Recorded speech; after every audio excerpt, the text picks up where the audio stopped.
اسرائیل کی غزہ امن معاہدے کی خلاف ورزیاں جاری، جنگ بندی کے باوجود غزہ کے جنوبی شہر خان یونس پر اسرائیلی ہیلی کاپٹر گنشے پرتوپ خانے سے حملہ۔ شمالی غزہ میں ڈرون حملے سے 2 فلسطینی زخمی ہو گئے۔ غزہ جنگ میں اب تک شہداء کی تعداد 70,000 سے تجاوز کر گئی۔ زخمیوں کی مجموعی تعداد 1,71,000 ہو گئی۔ اسرائیل کا آئندہ سال کا دفاعی بجٹ 27 ارب سے بڑھا کر 34 ارب ڈالر کر دیا گیا۔ اسرائیلی وزیر دفاع کا کہنا ہے کہ اسرائیل کی ہر محاذ پر حفاظت یقینی بنائیں گے۔ پاکستان سمیت 8 ممالک کے وزرائے خارجہ کا رفح کراسنگ یک طرفہ کھلنے پر تشویش کا اظہار۔ پاکستان، مصر، اردن، UAE، انڈونیشیا، ترکی، سعودی عرب اور قطر کا مشترکہ اعلامیہ جاری۔ وزرائے خارجہ نے فلسطینی عوام کو ان کی زمین سے نکالنے کی کسی بھی کوشش کو مسترد کر دیا۔ مشترکہ اعلامیے میں امریکی صدر کے منصوبے پر عمل درآمد پر زور۔ ٹرمپ کے منصوبے میں رفح کراسنگ کو دونوں طرف سے کھلا رکھنے اور شہریوں کی آزادی کو یقینی بنانے کی شک شامل ہے۔ ترجمان دفتر خارجہ کا کہنا ہے کہ ٹرمپ پلان پر فوری عمل درآمد ضروری ہے۔ منصوبے سے خطے میں سلامتی اور امن قائم ہوگا۔ امریکی سپریم کورٹ نے صدر ڈونلڈ ٹرمپ کی برائٹ رائٹ شہریت ختم کرنے کی کوشش کی قانونی حیثیت کا جائزہ لینے کا فیصلہ کیا۔ یہ معاملہ ٹرمپ انتظامیہ کی سخت امیگریشن پالیسیوں کا اہم حصہ ہے۔ عدالت نے ابھی سماعت کی تاریخ مقرر نہیں کی، تاہم توقع ہے کہ دلائل آئندہ سال کے اوائل میں ہوں گے اور فیصلہ جون میں سنایا جائے گا۔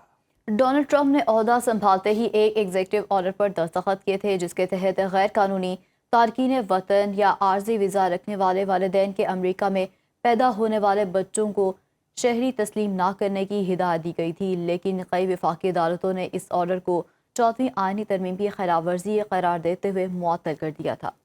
اسرائیل کی غزہ امن معاہدے کی خلاف ورزیاں جاری، جنگ بندی کے باوجود غزہ کے جنوبی شہر خان یونس پر اسرائیلی ہیلی کاپٹر گنشے پرتوپ خانے سے حملہ۔ شمالی غزہ میں ڈرون حملے سے 2 فلسطینی زخمی ہو گئے۔ غزہ جنگ میں اب تک شہداء کی تعداد 70,000 سے تجاوز کر گئی۔ زخمیوں کی مجموعی تعداد 1,71,000 ہو گئی۔ اسرائیل کا آئندہ سال کا دفاعی بجٹ 27 ارب سے بڑھا کر 34 ارب ڈالر کر دیا گیا۔ اسرائیلی وزیر دفاع کا کہنا ہے کہ اسرائیل کی ہر محاذ پر حفاظت یقینی بنائیں گے۔ پاکستان سمیت 8 ممالک کے وزرائے خارجہ کا رفح کراسنگ یک طرفہ کھلنے پر تشویش کا اظہار۔ پاکستان، مصر، اردن، UAE، انڈونیشیا، ترکی، سعودی عرب اور قطر کا مشترکہ اعلامیہ جاری۔ وزرائے خارجہ نے فلسطینی عوام کو ان کی زمین سے نکالنے کی کسی بھی کوشش کو مسترد کر دیا۔ مشترکہ اعلامیے میں امریکی صدر کے منصوبے پر عمل درآمد پر زور۔ ٹرمپ کے منصوبے میں رفح کراسنگ کو دونوں طرف سے کھلا رکھنے اور شہریوں کی آزادی کو یقینی بنانے کی شک شامل ہے۔ ترجمان دفتر خارجہ کا کہنا ہے کہ ٹرمپ پلان پر فوری عمل درآمد ضروری ہے۔ منصوبے سے خطے میں سلامتی اور امن قائم ہوگا۔